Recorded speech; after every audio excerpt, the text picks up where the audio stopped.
grief. Come on now. That wasn't very nice. Little stinker. Come on now. Hey. Now let's fix yourself here.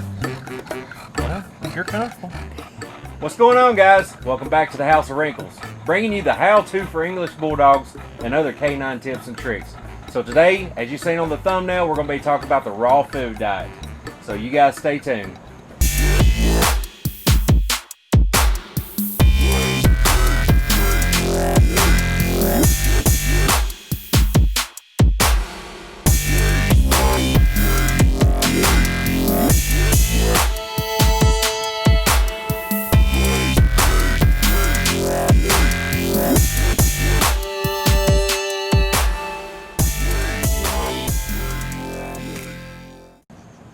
Alright guys, so we've started on the raw food diet. Now before we lose you, y'all just hear us out for a little while. So we were those people that said no raw food diet, nothing like that. I was very skeptical about it and I was scared about it, to be honest with you. We done lots and lots of research, and then we started getting involved in it, and we decided, why not? There's so many benefits from it. We'll be telling you the benefits that we've seen so far by doing it, but there's lots of reasons why we're doing it. We can't do this with your loudness going on. Yeah.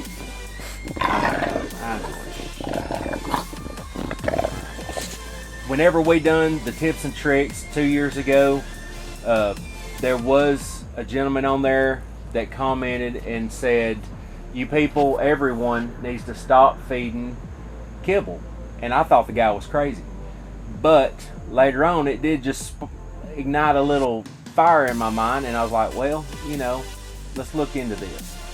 So we started doing some research, and we found lots of positive things about it. And of course, you're going to find negative things. There's going to be people on here that do not agree with us whatsoever.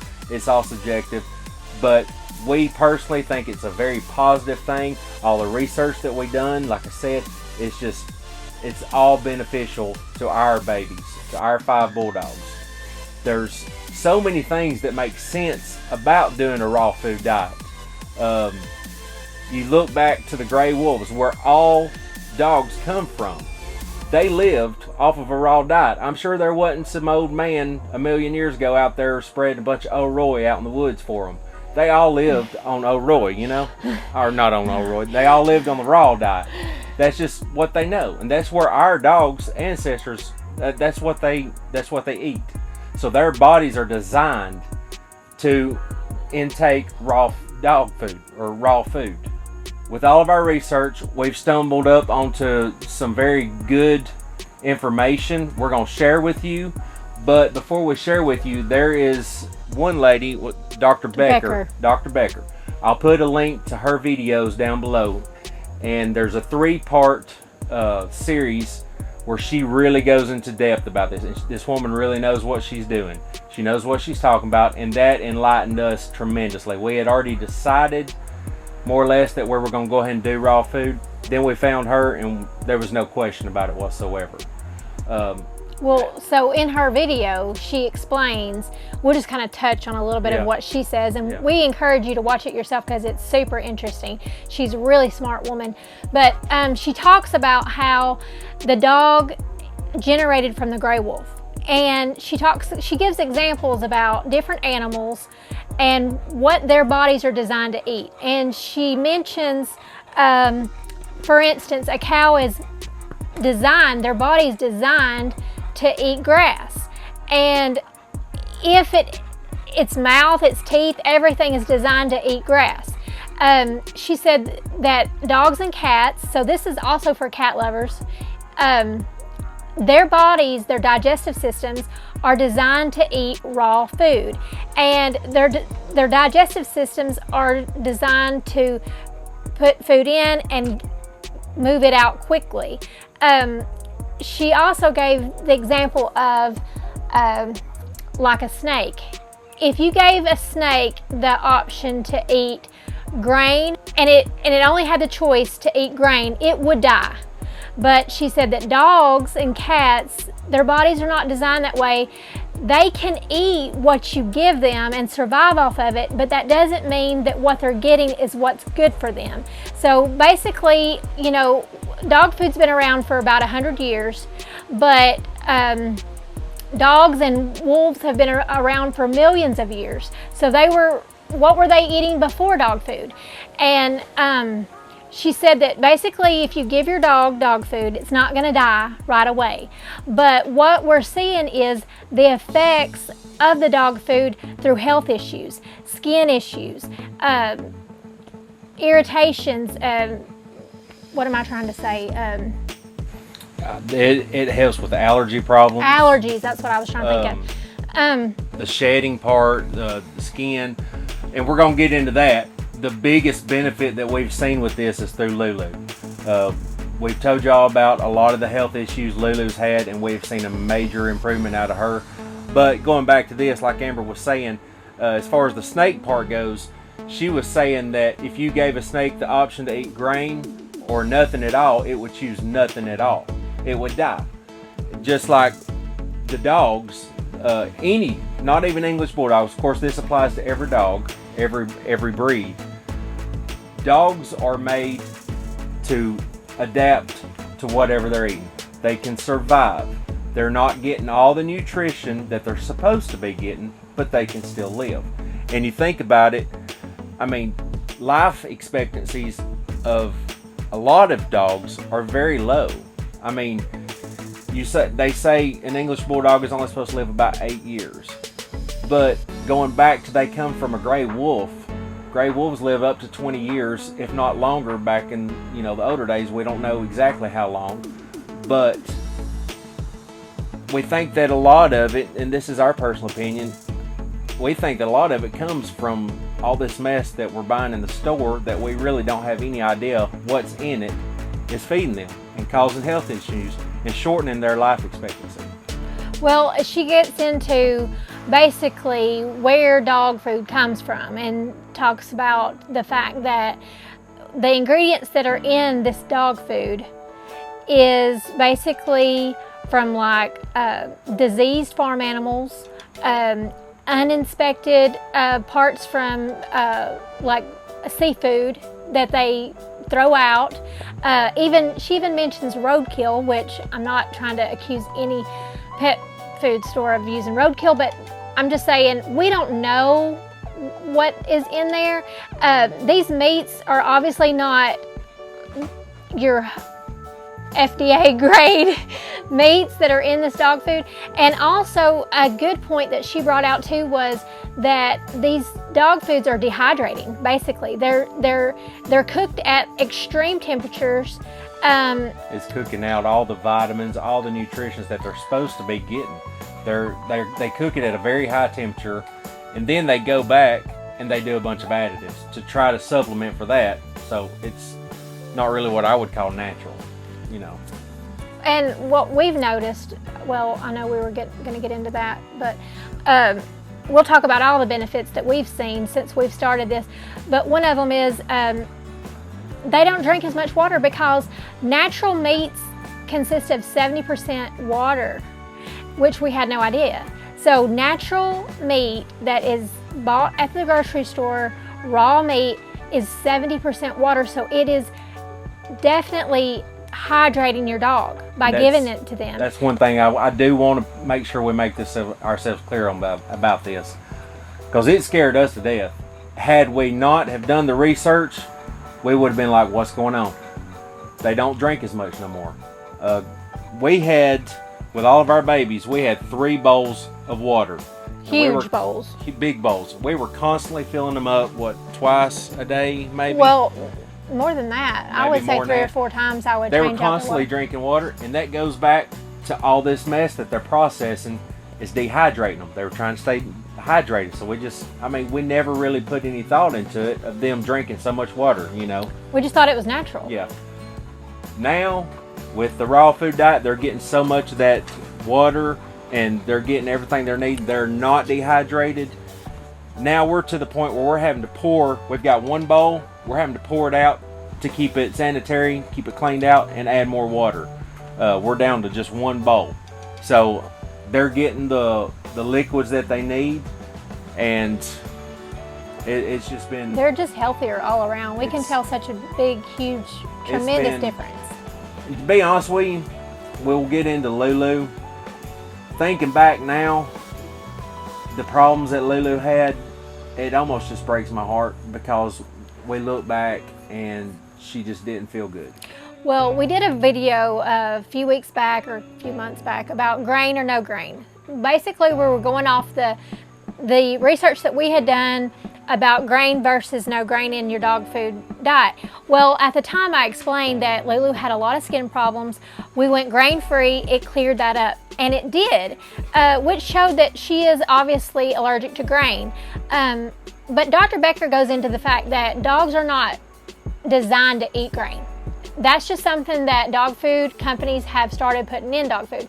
So what I seen was, yes, her skin did get better when I took her off the grain, but she was still keeping ear infections, and I did not. It was driving me crazy. I wanted to help her so bad. It was like it would clear up, then it would come back, it would clear up, and it would come back. And her skin looked great, her fur looked great, but I knew she was suffering with her ears. Since we have started this raw food diet, you can tell she feels so much better. Her ears are completely cleared up. Whenever we would let them out to use the potty, she would go downstairs where we let them out. There's just a small little concrete pad. She would go right there to the edge of the concrete pad, do her business, and run right back inside. She did not want to do anything. Now she's gone down the yard and she's being adventurous. Yeah, adventurous. She's wanting to see. It's like, I don't know, it's like her eyes have been open to this beautiful world because she feels good or something. I don't know. It's ridiculous. It's crazy. It's awesome. We're just excited. Yeah, and we want you guys to know what we've learned. We want you to learn the same thing. We care about your pets, and we know you do, way more than we do. But we want you to know. I don't know if you say they care about them more than we do. We love our babies. No, I'm saying they love their own dogs more than we love their own dogs, but we... I don't know their dogs. That's what I'm saying. Okay. Of course they love their pet more than we love their pet. Okay. But anyway, we want your dog to be healthy. We want you to be informed about what's going on. We want you to know that there is information out there, and we really encourage you to watch Dr. Becker. I mean, it's just a simple click on YouTube. It doesn't take very long, and if your dog's health matters to you, it is worth the watch. I'm telling you, she's very interesting. She's super smart, and we're just going to go ahead and tell you that we did check around. We asked a few vets, and a lot of vets are completely against raw diets, and their number one, the only thing that we can get them to say is the reason why is they say there's not the nutrients in raw dog food that the dogs need. But that doesn't make any sense, because how do they know what raw dog food diet you're giving your dog? They have no clue. They never even asked, well, what foods are you giving your dog? No. They never said what's in your recipe. And you think about, I've never been to a vet clinic that didn't have a shelf full of dog food. I mean, they're not going to say, no, don't buy our dog food. Go out there and make your own, do the raw food. And I also stumbled up on another YouTube video. It was another actual vet. And she said that whenever they were in classes in veterinary school or whatever, they didn't study raw food. They didn't even study the diet part of it. If I'm not mistaken, she said they didn't study the diet. They were exempt from that portion of the study. They had one exemption from all of their credits or whatever they got to have together. And she said everybody uses that one exemption for that nutrition class or whatever it is. Right, so they don't even, most vets haven't even studied what's in dog food, or they haven't even explored the idea of raw dog food. So we really encourage you to do your own research. This is totally up to you. But a lot of people have reached out to us and said, what do you feed your dog? What do you feed your dog? Even though we've done videos on dog food, we have, they still ask us. They still ask us, what do you suggest? And there are a few dog foods that I could throw names out there that we've tried that I can say, hey, if you are stuck on dog food, try these. Yeah, if you're stuck on kibble, yeah. I mean, I can throw some names out there, but we're just letting you know that we've tried this raw dog food diet. We make our own. The next video is going to be our recipe. Just kind of show you what we put in there. Well, and I don't know yet if that's going to be. I mean, some people, there's tons. I'll just throw this out there. There's tons of videos on different recipes. If y'all personally want to know our recipe, how we process everything, just let us know. I will be more than happy to do a video. If you want to know how we do it, that'll be one of our next videos. Only if y'all want to. It's kind of you got to have a no thing.